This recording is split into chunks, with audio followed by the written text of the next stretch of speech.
have the pleasure to present to you Dr. Martin Luther King, Jr.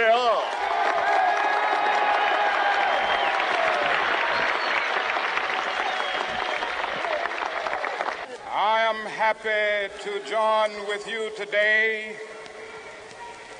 in what will go down in history as the greatest demonstration for freedom in the history of our nation.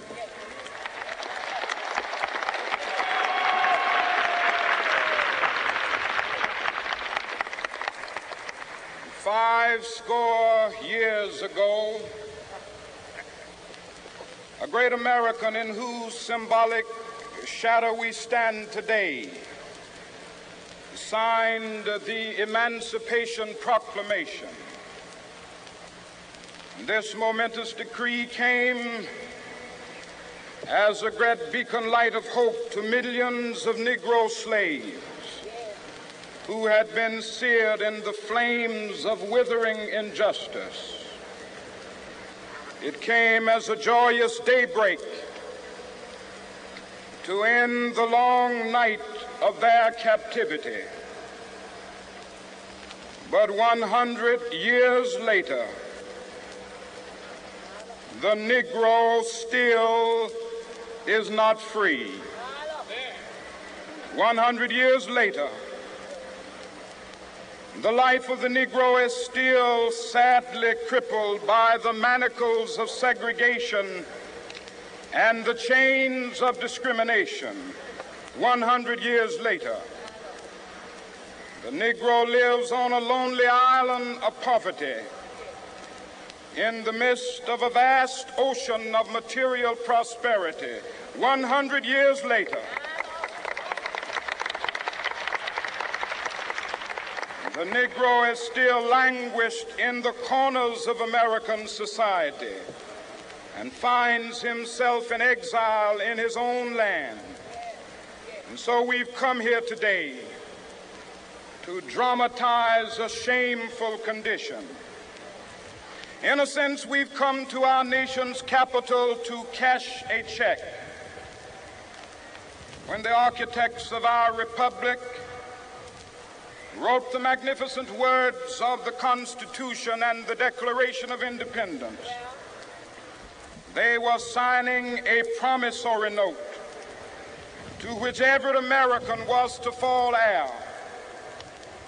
This note was a promise that all men, yes, black men as well as white men, would be guaranteed the unalienable rights of life, liberty, and the pursuit of happiness. It is obvious today that America has defaulted on this promissory note insofar as her citizens of color are concerned. Instead of honoring this sacred obligation, America has given the Negro people a bad check, a check which has come back marked insufficient funds.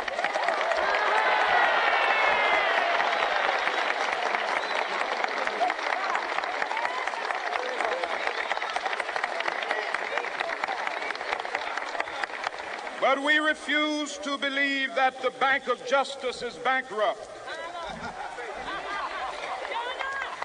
We refuse to believe that there are insufficient funds in the great vaults of opportunity of this nation.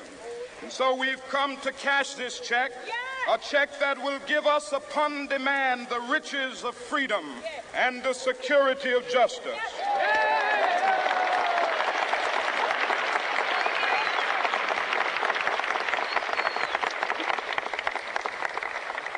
We have also come to this hallowed spot to remind America of the fierce urgency of now. This is no time to engage in the luxury of cooling off or to take the tranquilizing drug of gradualism.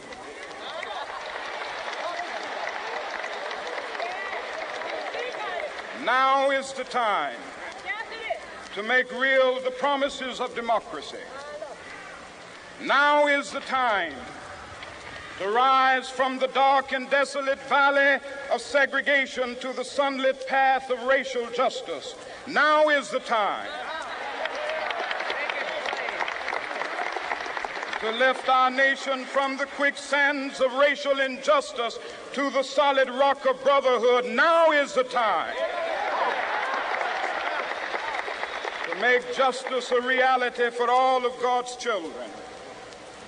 It would be fatal for the nation to overlook the urgency of the moment.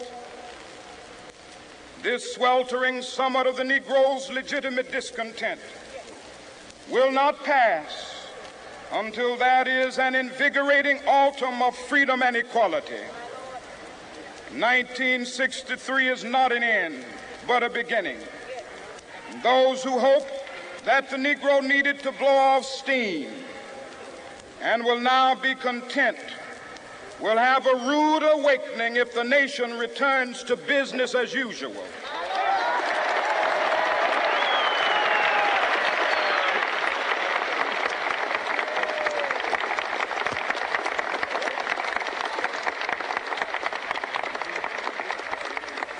There will be neither rest nor tranquility in America until the Negro is granted his citizenship rights.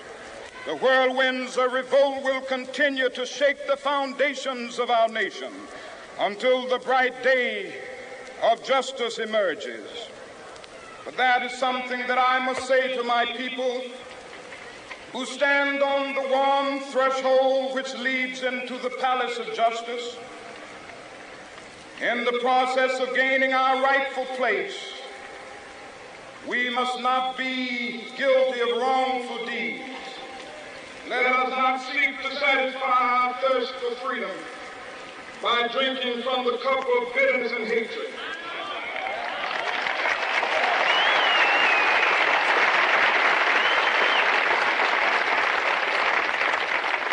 We must forever conduct our struggle on the high plane of dignity and discipline.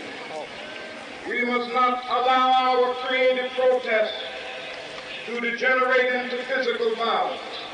Again and again, we must rise to the majestic heights of meeting physical force with soul force. The marvelous new militancy which has engulfed the Negro community must not lead us to a distrust of all white people. For many of our white brothers, as evidenced by their presence here today, have come to realize that their destiny is not of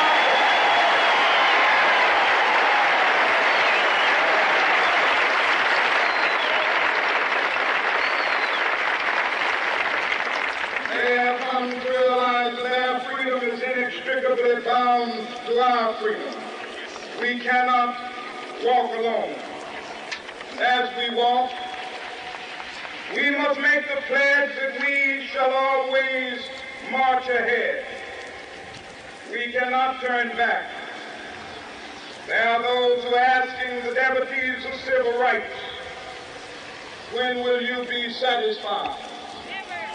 We can never be satisfied as long as the Negro is the victim of the unspeakable horrors of police brutality. We can never be satisfied as long as our body is heavy with the fatigue of travel, cannot gain lodging in the motels of the highways and the hotels of the city.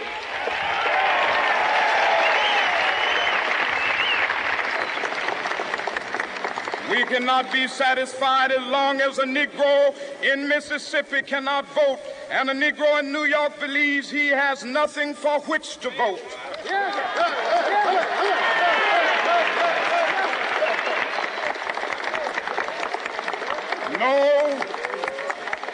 No, we are not satisfied, and we will not be satisfied until justice rolls down like waters and righteousness like a mighty stream.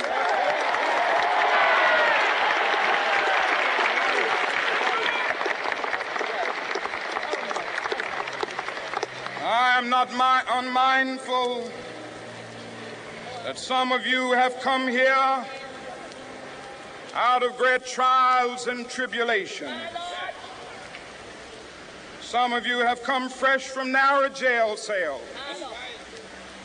Some of you have come from areas where your quest for freedom left you battered by the storms of persecution and staggered by the winds of police brutality. You have been the veterans of creative suffering. Continue to work with the faith that unearned suffering is redemptive. Go back to Mississippi. Go back to Alabama. Go back to South Carolina. Go back to Georgia. Go back to Louisiana. Go back to the slums and ghettos of our northern cities, knowing that somehow this situation can and will be changed. Let us not wallow in the valley of despair. I say to you today, my friends,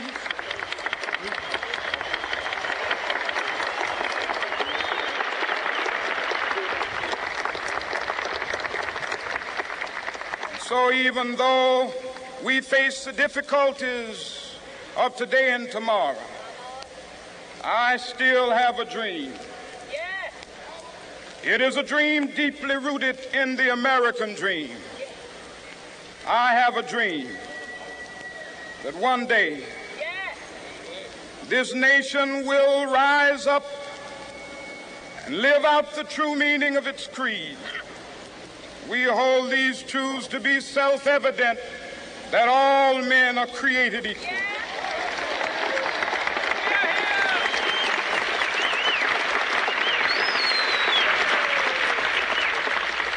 I have a dream that one day on the red hills of Georgia, the sons of former slaves and the sons of former slave owners will be able to sit down together at the table of brotherhood. I have a dream that one day even the state of Mississippi, a state sweltering with the heat of injustice, sweltering with the heat of oppression, will be transformed into an oasis of freedom and justice. I have a dream that my 4 little children will one day live in a nation where they will not be judged by the color of their skin, but by the content of their character. I have a dream today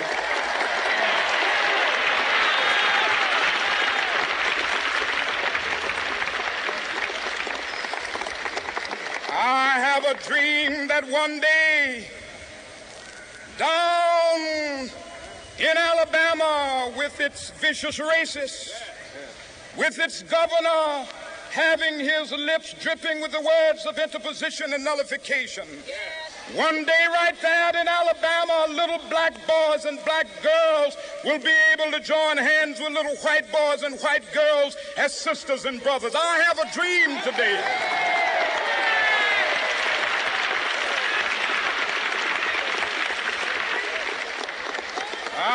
a dream that one day every valley shall be exalted, and every hill and mountain shall be made low. The rough places will be made plain, and the crooked places will be made straight, and the glory of the Lord shall be revealed, and all flesh shall see it together.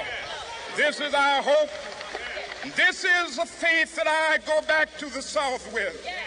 With this faith, we will be able to hew out of the mountain of despair a stone of hope.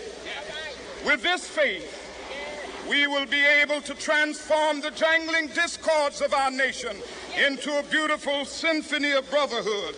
With this faith, we will be able to work together, to pray together, to struggle together, to go to jail together, to stand up for freedom together, knowing that we will be free one day. This will be the day. This will be the day when all of God's children will be able to sing with new meaning, "My country, tears of thee. Sweet land of liberty, of thee I sing. Land where my fathers died, land of the pilgrim's pride. From every mountainside, let freedom ring. And if America is to be a great nation, this must become true. And so let freedom ring. From the prodigious hilltops of New Hampshire, let freedom ring.